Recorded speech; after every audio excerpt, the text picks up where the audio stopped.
So, the NBA playoffs has finally arrived. And as we all know, regular season is cool and all, but where legacies are truly made, it's during the NBA playoffs. And for this year's postseason, I believe it's going to be one of the most entertaining games we're going to have in quite some time. Additionally, this is where most stars make their names and stamp themselves in NBA history. And as we know, with that comes with a lot of pressure. So without further ado in this video, I'm going to be telling you guys 4 NBA stars who are going to have the most pressure in this year's NBA playoffs. So make sure you guys hit the like button since it helps my video do very well. Also hit the subscribe button and hit the notification bell, and let's get right into it. So first, let's get the obvious one out of the way, and that's James Harden.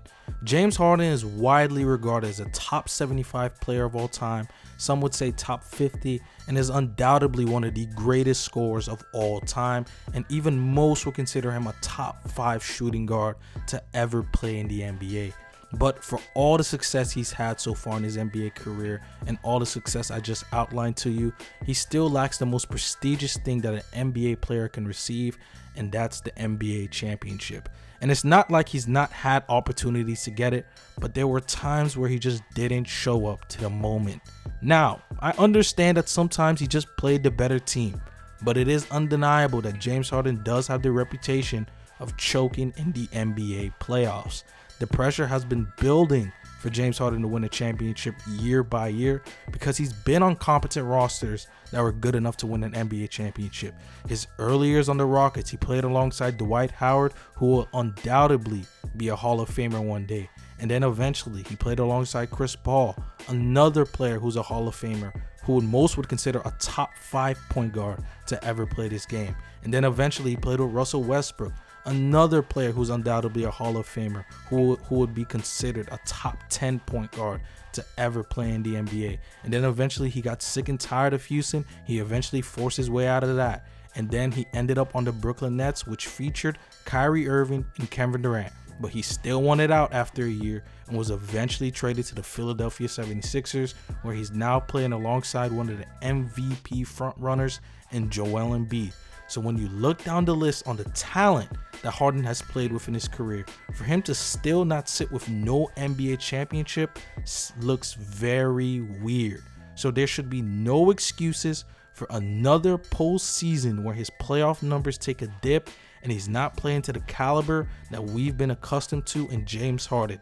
And yes, I know there's a question people are going to be saying, but oh, James Harden hasn't been the player he used to be on Houston or even the first year he was on the Brooklyn Nets.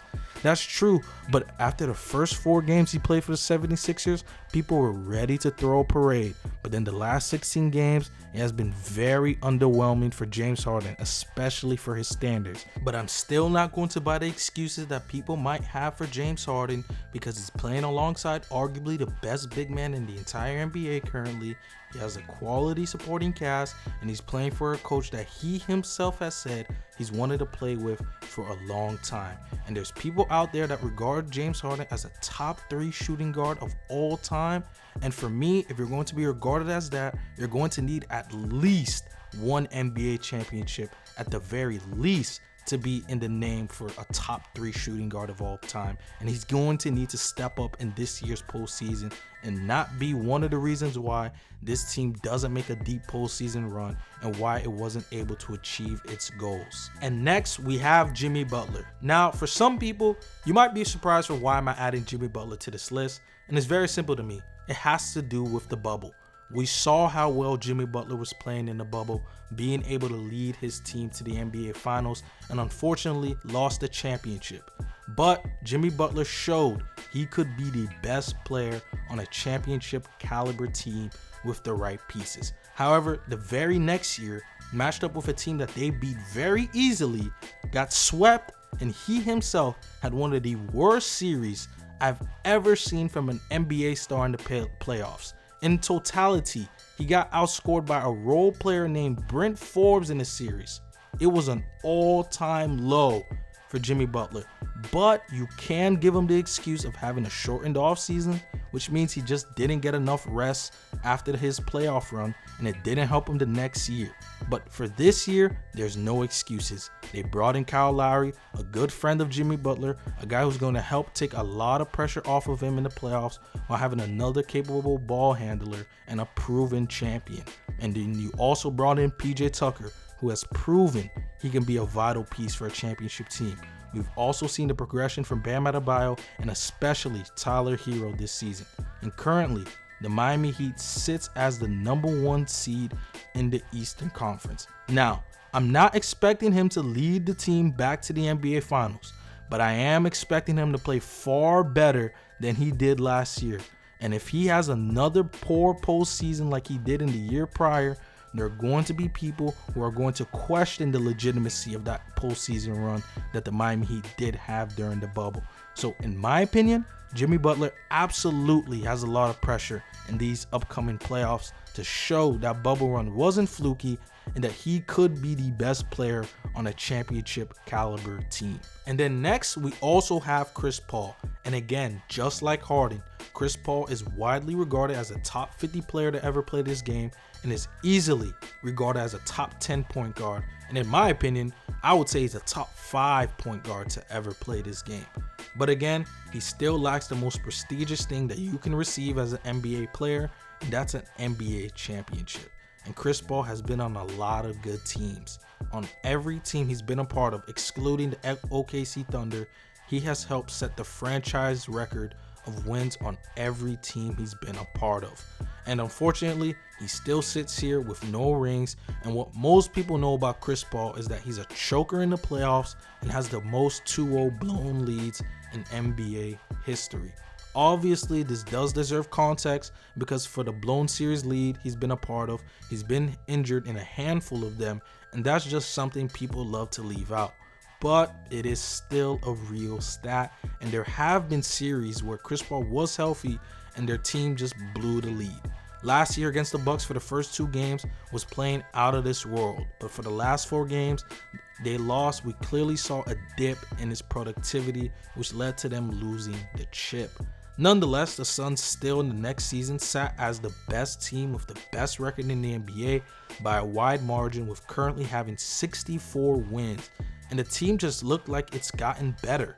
They're steamrolling through the NBA regular season. Their ball movement as a team just looks spectacular. Devin Booker looks like he's been the best shooting guard in the NBA. DeAndre Ayton has been very solid this year. Mikal Bridges, who in my opinion would be my vote for Defensive Player of the Year, has also been great. And then their supporting cast has also gotten better from last year and has been great supporting cast to back up Chris Paul.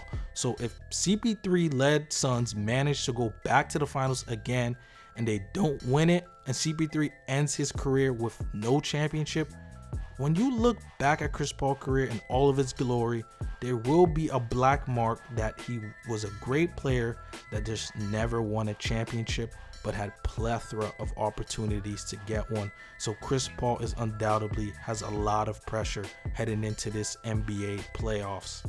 And lastly, we have Donovan Mitchell. At first, I didn't want to put him in this video, and instead I was going to put somebody else. But after all the controversy that's been going on with the Utah Jazz, I do feel like it's the proper thing to do and add him to the video. Donovan Mitchell, to start his career, started with such early postseason success, and many people, I do feel like, was putting a lot of unfair expectations on Donovan since he started his career so great. Although for the past few years, it's looked like the narratives kind of changed about Donovan, and there has been some people that's saying that he's plateaued so far in his young NBA career. And even though in the playoffs we've seen his stats rise to great heights, it still hasn't even led to a conference finals appearance. And for the Utah Jazz, for all its glory it's done in the regular season, nobody takes them seriously in the playoffs because of their easily exploited flaws. They're known as chokers because they can have large leads and still find a way to lose the game, and we've seen this countless times in the regular season and also in the playoffs. When they played the Denver Nuggets in the bubble, they had a 3-1 lead but still found a way to blow the series and lost. Last year, they had a 2-0 lead on the Los Angeles Clippers, and even with Kawhi Leonard missing Game 5 and Game 6 in that series, they still found a way to lose.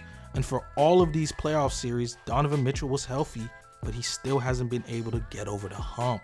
Furthermore, with all of the drama and controversy that's surrounding him and Rudy Gobert, it appears that the Utah Jazz are heading at a crossroads. And in order to avoid a major decision that they will probably have to make this upcoming offseason, Donovan Mitchell could potentially go completely insane with this team and find a way to make the conference finals. Do I believe that's going to happen? No, but I do believe there's a lot of pressure on Donovan Mitchell this postseason because with all this great success and statistical improvements he's had every year in the playoffs, it hasn't led to the team having great success in the playoffs. So if the Jazz choke once more in the playoffs or has a first round exit, I do believe the Jazz should consider, and I do think they will consider, moving on from Mitchell. But hey, those are just my opinions.